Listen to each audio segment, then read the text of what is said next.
Hey, it's Wellman here, reading 6 Bullets, 7 Kills, chapter 6, part 2. Deputy Montgomery gave John his flashlight, drawing his .357 Magnum. Put your gun away, Brad, was saying. What the fuck, John? If it's still here, I need to shoot it, he's told John. Guns don't work on it. Briefly slows them down, John informed. Also, I'm fairly sure the werewolf is not here because you are still alive.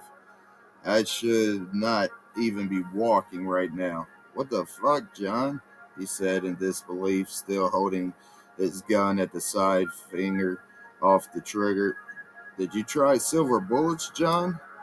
Where the fuck am I going to find silver bullets? Some fucking gypsies? What the fuck, Brad? He furrowed his brow. I'm just talking this through out loud, John, he said. Talk that shit through to yourself, Brad.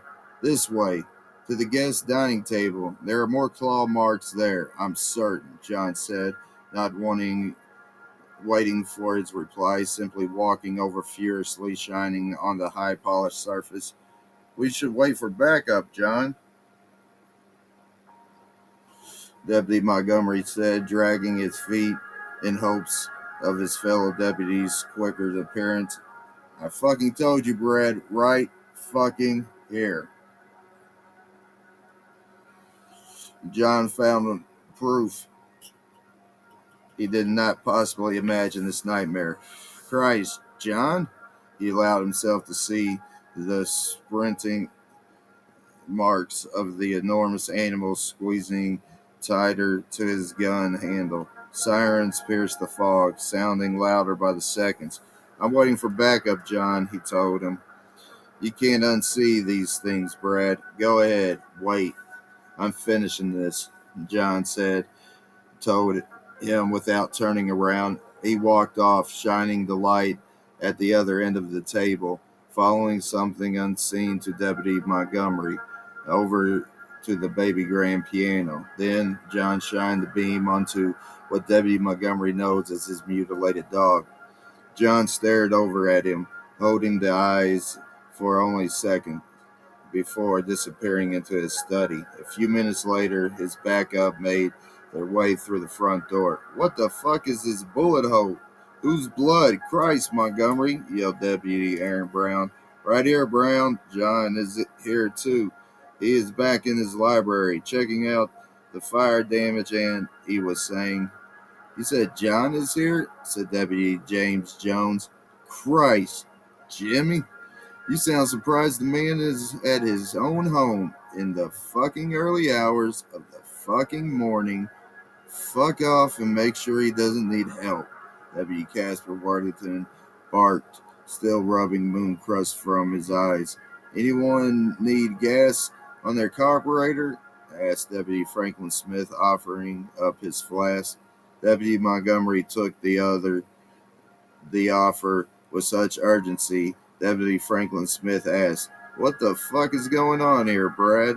Deputy Montgomery finished 2 pulls, opened his mouth, trying to say something, took another pull, and gave it back to Deputy Franklin Smith. John says a fucking werewolf. Are you fucking serious?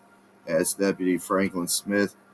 Well, something big killed his dog for sure, Deputy James Jones hollered, flashlight shining on the spot. Everyone but Deputy Montgomery migrated over to form a circle around Deputy James Jones with their own flashlight. Fuck. Do you think John could have done this? Asked Franklin Smith, finishing off his flask. Do you think he has a fancy container of the real shit around here? What? Deputy Casper Worthington asked, bewildered. No, yelled John from the bedroom, exposed to the elements when the roof caved in, the storm leaving the destructive fire to decimate smoldering piles. Except John Kessler was not staring into the sky. He was fuming to the deputies surrounding his protector. The fuck did you just say about me? John doubled his time. The fuck one of you ungrateful fucks say about me? Easy, John. Franklin is just trying to wake up from yesterday's mandatory fire safety training. We had to choke on some smoke while Sheriff Wright guided us from afar, Deputy Casper Worthington said, still rubbing his own eyes. He's just stupid right now. I paid for this fuck's salary to stand in a founding family's home and bullshit some shit of murder when a werewolf and some faceless fuck murdered his wife? John yelled into Deputy Franklin Smith's face. Deputy Franklin Smith shoved John in his upper chest, getting him out of his face. John Kessler stepped in with a straight punch, cracking Deputy Franklin Smith's nose, sending him cupping his nose, backpedaling away. Fuck, John, shouted Deputy Aaron Brown, grabbing John's left arm, pulling him away.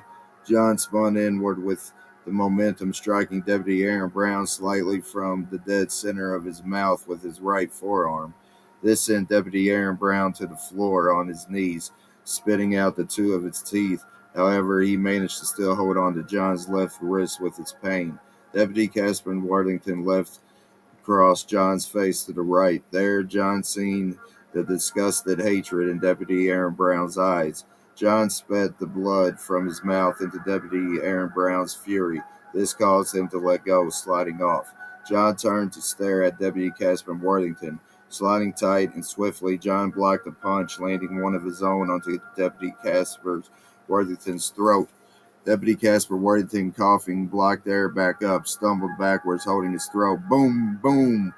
Gunshots erupted from the front door. What the fuck are you deputies doing to John? Sheriff Raymond Wright hollered and demanded a reply. And you, get your ass over there and help those fools away from him.